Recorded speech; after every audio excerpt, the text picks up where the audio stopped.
Hi everyone, it's Friday afternoon. I'm sitting comfortably. I've just read Habit 7 of How Women Rise, and I feel like I'm getting to be a little bit of a stuck record with every single one of these chapters now in saying what a good chapter, how much I can see myself in the habit that's described, and how many action points I've got for us all to think about. So without further ado, I'll plough through some of the highlights that I've got noted down.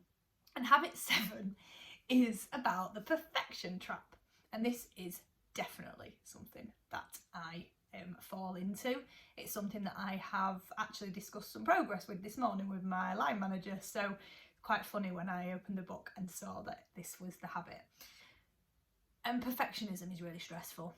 It creates stress not just for you, but also for the people around you, because it can't be sustained over time. None of us are ever going to be perfect as long as we are on this earth. And for some of us, that can be very difficult to get our heads around because it's something that we're striving for and it just can't be sustained. What perfectionism also does is keeps you focused on the small details. It distracts us from the big picture. And actually, as we know from previous chapters, the big picture thinking is what's really looked for in senior leaders. It's really crucial. It also creates a really negative mindset because you're looking for what could go wrong all of the time, bothered by every small thing that does go wrong. And of course, negativity is something else that is not desirable in a senior leader. It sets you up for constant disappointment because it's just not realistic to be perfect all of the time. So Marshall and Sally talk about how in their experience, women are even more susceptible to the belief that we need to do our jobs perfectly and never mess up if we want to succeed. Even high achieving women tend to take failures to heart, tend to get tied up in self-blame, and they stew over mistakes as well. And there's an exec coach referenced in the chapter who talks about women that she works with. She finds that one of the two most serious challenges facing women is the desire to be perfect. And that's with 30 years of experience, where she says that it hasn't changed over 30 years, where actually it's very rare that she finds that perfectionism in the men that she works with. So experience and research suggest two main reasons for this. Firstly, and as a mum, I found this one really worth thinking about, is the gender expectations that start in childhood and how these are often reinforced within the workplace as well. So girls are often rewarded for obedience, for brilliant grades, for being excellent students, being really studious, where boys are often given a lot more latitude. And people often talk more fondly about naughty or mischievous behaviour in boys and see it as adorable or funny, cheeky, charming.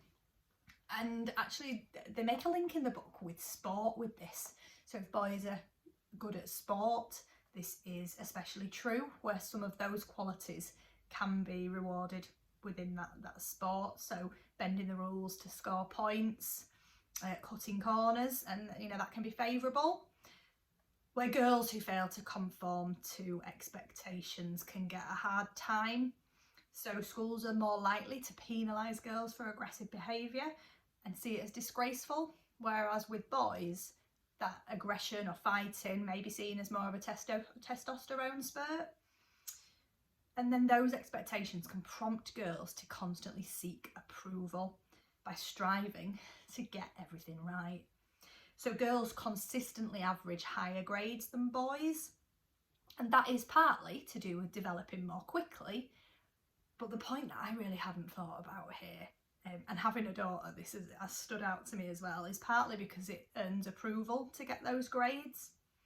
So girls then get into that habit of avoiding making mistakes, trying to be perfect. And research shows that at exec level, men are more likely to be rewarded for being daring, for taking risks, and women at the same level are more likely to be rewarded for being precise and correct. And this shows up in all sorts of different ways. So if you think about a meeting, perhaps a high stake meeting, men are often much more comfortable with making statements, even if they've not thought them through properly.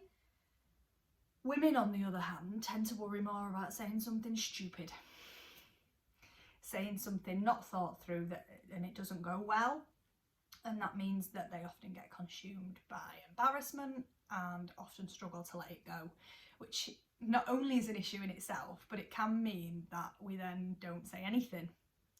So we think by keeping our mouths shut, we're going to avoid making that mistake again. And then we might even find not only are we not contributing, but we're being criticised for our lack of contribution and for our overcaution. So the fear of making mistakes in a male organisational culture, it might also be seized upon to prove a point about women in general. So there's almost a bit of a burden to bear here. Marshall and Sally are suggesting, so as a woman, it's not just that shame and embarrassment about not being perfect ourselves, but it might be, what does that then say about women? And this is even stronger if it's a woman of a minority group, because actually you may well find that it's the burden of your entire community. So you're not just representing a community of women. So in order to rise, we have to lay our burden down. Perfectionism can lead to a reluctance to take risks because we're sweating the small stuff. And if we're sweating the small stuff, then everything has got high stakes. So we're always on the lookout for something to go wrong, which can stop us then in trying something different. So risk taking needs you to be open to failure. Risks should be well thought through, but they're not always, or very rarely, is the outcome going to be in your control. So you can think them through, but it's still going to be a risk, which means letting go of that perfectionism. And the desire to be perfect keeps you focused on what you can control. It narrows your horizons and it demonstrates insecurity rather than confidence. When I was reading this piece, it just triggered something in my brain from a podcast that I was listening to earlier this week, which is the Calmer You podcast with Chloe Brotheridge. It was talking about high functioning anxiety, and she made a great point on there about the amygdala part of the brain. And the amygdala is the part of the brain that caveman times, if you walked out of the cave and you were faced with saber-toothed tiger, you know, that brain would kick in to tell you you're in danger. But nowadays that kicks in all the time, but all sorts of different stuff. So it's not necessarily going to be a risk to our life. It could be an email, but that amygdala emotional part of our brain is going to be activated. But what she talks about in the podcast is the fact that when we're worrying, we often worry as perfectionists because we want that control. It actually means we've got less control because our amygdala will kick in when we're worrying. So we end up in that emotional state over rational. So just a bit of a correlation there, I think, about what good does worrying actually do us. Worrying about something happening says as much to the amygdala as it actually happening. So as a leader, you need the healthy ability to trust, you need a willingness to take well-considered risks, and you need a big vision of the future. A healthy perfectionist needs to be able to delegate and to prioritise and get comfortable taking measured risks. And the delegation is another interesting one because that's generally about the difficulty letting other people pick up parts of your job. And that tends to be difficult because we think it is quicker, easier, more straightforward to do it ourselves. But of course that means that we put even more onto an already busy plate. But what it also does is, if we're monitoring what people do, which is another thing that can happen if you do delegate, we may delegate but not trust. So we end up micromanaging, we may be looking at what people are doing, constant monitoring, pulling people up where things aren't quite as we do them, doing it ourselves. And all of those things create helplessness in other people. And this might happen outside of work as well. So maybe it happens in the home, maybe you do everything around the house because no one else is going to do it quite as you do. And actually it becomes that complacency then that people don't do it for themselves because they know that you're going to do it. So you can probably tell that's just made me think about how I go about things. And In terms of perfectionism, the conversation I had this morning was about sometimes knowing that it might not be perfect, but if we wait for perfect, it's never going to be done.